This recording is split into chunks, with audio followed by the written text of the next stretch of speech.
Comenzamos esta transmisión de la celebración de Acción de Gracias en el Día de la Patria desde la Catedral Primada de Buenos Aires.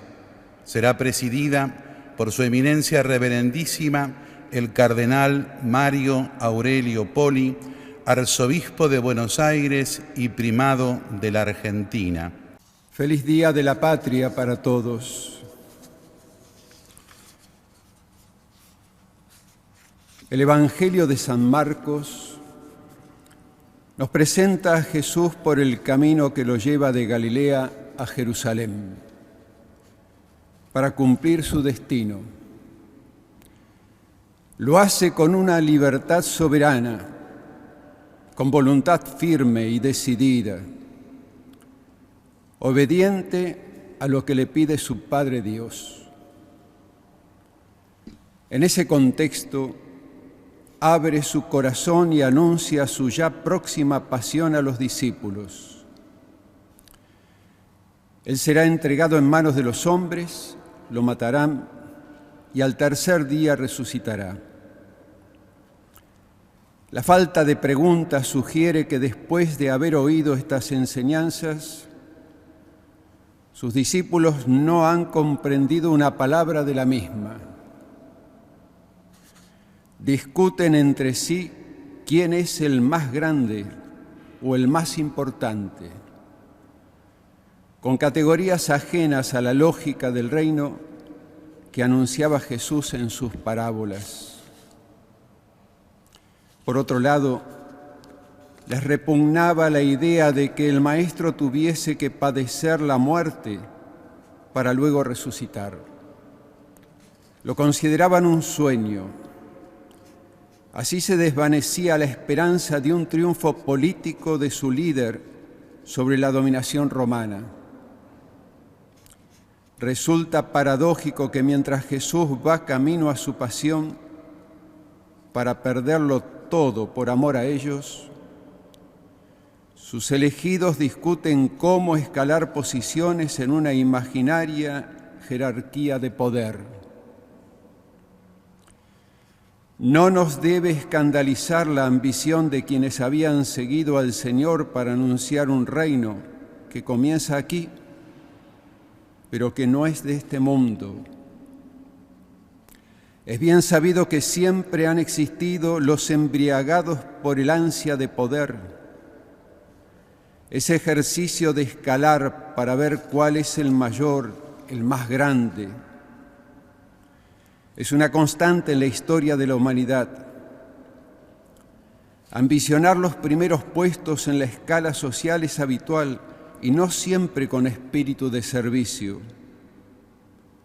No hay oficio o profesión, ni aun la más elevada vocación de servicio, que no esté expuesta a esta seducción. El mismo Evangelio recuerda un poco más adelante la ingenua petición de los apóstoles Santiago y Juan. Ellos le dijeron a Jesús: concédenos sentarnos uno a tu derecha y el otro a tu izquierda cuando estés en tu gloria. A lo que Jesús le respondió: no me toca a mí concederlo, sino que esos puestos son para quienes han sido destinados. ¿Cuántas veces les enseñó Jesús quién es el verdadero discípulo y cómo debían obrar conforme a su mismo ejemplo? Jesús los llamó y les dijo: ustedes saben que aquellos a quienes se consideran gobernantes dominan a las naciones como si fueran sus dueños, y los poderosos les hacen sentir su autoridad. Entre ustedes no debe suceder así. Al contrario, el que quiera ser grande, que se haga servidor de ustedes, y el que quiera ser el primero, que se haga servidor de todos. Porque el mismo Hijo del Hombre no vino para ser servido, sino para servir y dar su vida en rescate por una multitud. Y además les dijo: si yo, que soy el Señor y el Maestro, les he lavado los pies, ustedes también deben lavarse los pies unos a otros. Entonces Jesús, cuya predicción no encuentra ningún eco, reúne en torno a sí a sus discípulos y comienza una lección conmovedora, con una palabra al estilo de los profetas y con un gesto simbólico. Las palabras son lapidarias. El verdadero primero en el reino de Dios es el último en el reino de los hombres.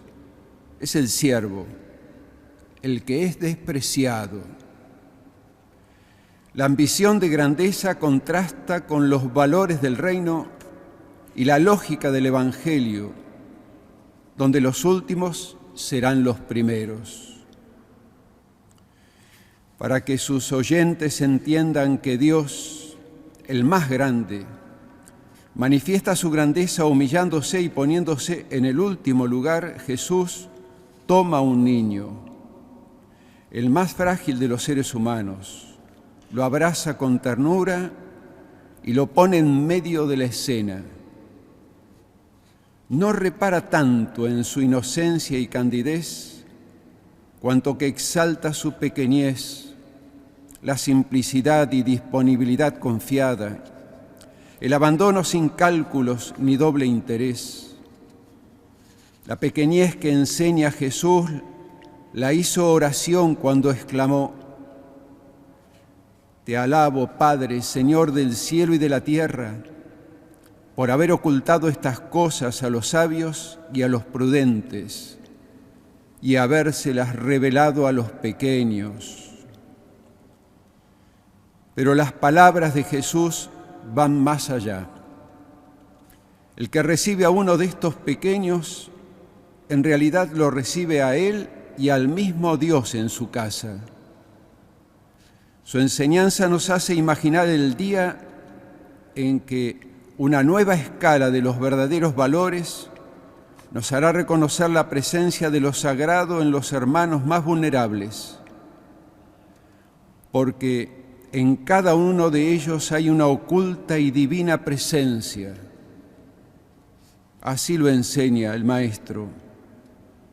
Les aseguro que cada vez que lo hicieron con el más pequeño de mis hermanos, lo hicieron conmigo. Iluminados con la palabra que inspiró virtudes y gestos de grandeza en los protagonistas de la Revolución de Mayo, en un nuevo aniversario, hoy elevamos una oración de acción de gracias por la patria que nos entregaron con enorme sacrificio, los que para muchos significó la ofrenda de sus vidas. Ellos pensaron en nosotros, y volver sobre sus ideales nos puede devolver el espíritu y el sentimiento solidario que nos permita vivir bien las pruebas y desafíos de nuestro tiempo. No nos cansaremos de evocar con memoria agradecida a las personas que se comprometieron en la gesta de mayo. El 2020 recordamos a Manuel Belgrano en el bicentenario de su muerte, cuando entró en la historia grande de la nación. Su apasionada participación en los días más decisivos de la Revolución y la Independencia significó para él una confirmación de su sueño largamente amasado en su mente y en su corazón desde su juventud. Sueño de una patria americana. En estos días de sentida evocación, su voz, hoy más que nunca, nos sigue interpelando. Él nos decía: me hierve la sangre al observar tanto obstáculo, tantas dificultades que se resolverían rápidamente si hubiese un poco de interés por la patria. Lo dice quien por ella asumió servicios de grandes exigencias, pero coherente con su idea de servirla y de no anteponer ninguna mezquina ambición personal, los asumió virtuosamente. Hay algo tan inspirado y noble en este hijo de la patria, como le gustaba definirse, que nos puede devolver el devaluado sentimiento fraterno y retomar su idea: la patria es un don gratuito a la que hay que amarla con sus luces y sus sombras, para convivir en amistad social con la generación que nos ha tocado en suerte. Su mirada amplia e inclusiva le hacía reconocer a los pueblos originarios e inmigrantes sin discriminarlos. Concibió la idea de una patria plural y diversa en la forma de pensar, pero unida a la hora de decidir su rumbo, que compromete a todos, con la contundente voluntad de acordar en lo esencial para el bien común. El sueño de Belgrano de un pueblo organizado a la luz de la Carta Magna, aspiración común de los padres de la independencia, y que respondiese al ideal revolucionario, después de su muerte se desvaneció por décadas a causa de los desencuentros y enfrentamientos fratricidas, que cobró mucha sangre de argentinos entre los dos bandos irreconciliables. Hubo de esperar hasta que alumbrase la Constitución de 1853. Aunque mucho se temía de no ser acatada por gran parte de los integrantes de la Confederación, es cuando surge la voz de un hijo de la tierra catamarqueña, el joven franciscano Fray Mamerto Esquiú, pronto a ser beatificado. Superando él mismo las diferencias con el código fundamental propuesto por no ver reflejados los intereses federales, no obstante, confiaba en el principio ordenador de una ley suprema que iluminase la vida y convivencia de todos los argentinos y la paz tan esperada.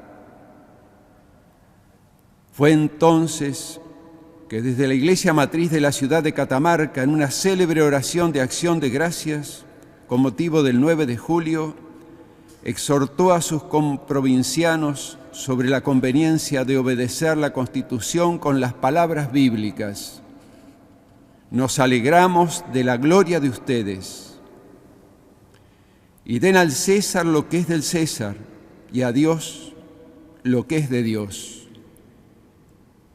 Comúnmente se admite que la oración patriótica de aquel fraile criollo fue decisiva a la hora de juramentarla en las provincias. El servicio que hizo con sus palabras todavía esperan su alumbramiento definitivo.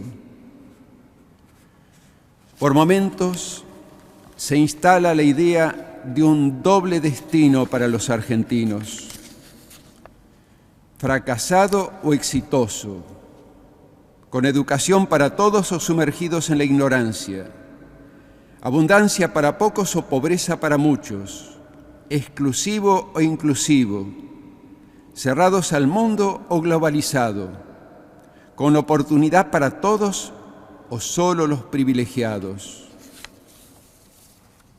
Pero escuchando el grito de libertad e independencia que recorre nuestra historia y llega hasta nosotros cada vez que la celebramos, decimos que hay un solo destino colectivo para nuestro pueblo: fraterno, solidario, con educación, salud y justicia, con igualdad de posibilidades para el acceso a la tierra, al trabajo y al techo, valorando y respetando la vida de todos. Si hay voluntad de acordar dialogando, podremos achicar las diferencias y estaremos más cerca de lograr ese destino común. No faltarán los valores culturales y la fe de la mayoría de las familias que apuestan al futuro con esperanza, aún en medio de privaciones y sacrificios extremos. Esta es la inestimable riqueza que poseemos los argentinos. En medio de esta segunda réplica del COVID que nos golpea a todos, los obispos expresamos hace poco nuestro deseo de salir juntos y mejores. Y en una carta les decimos: en la dura realidad de estos días, en la dramática extensión de la pandemia, con su secuela de enfermedad y muerte, se han acentuado la pobreza, la exclusión, la falta de trabajo, así como las expresiones de un creciente enfrentamiento político. Renovamos nuestra convicción de que el diálogo es el camino para afrontar juntos, como comunidad nacional, esta etapa difícil y exigente. Ante esta situación y por el bien de la República, queremos pedirles a los dirigentes de todos los sectores auténtica capacidad de liderazgo para ejercer con nobleza la vocación política, comunicando claramente la situación en cada momento, suscitando y alentando el compromiso y el empeño de todos, dejando de lado descalificaciones y posturas que promueven el resentimiento y la división. El Papa Francisco, en su última encíclica, nos decía que ante tantas formas mezquinas e inmediatistas de política, recuerdo que la grandeza política se muestra cuando en momentos difíciles se obra por grandes principios y pensando en el bien común a largo plazo. A todas las familias que celebran con nosotros el Te Deum por la patria que heredamos, con el Papa Francisco los invito a la esperanza, que nos habla de una realidad que está enraizada en lo profundo del ser humano, independientemente de las circunstancias concretas y los condicionamientos históricos en que vive. La esperanza nos habla de una sed, de una aspiración, de un anhelo de plenitud, de vida lograda, de un querer tocar lo grande, lo que llena el corazón y eleva el espíritu hacia cosas grandes, como la verdad, la bondad y la belleza, la justicia y el amor.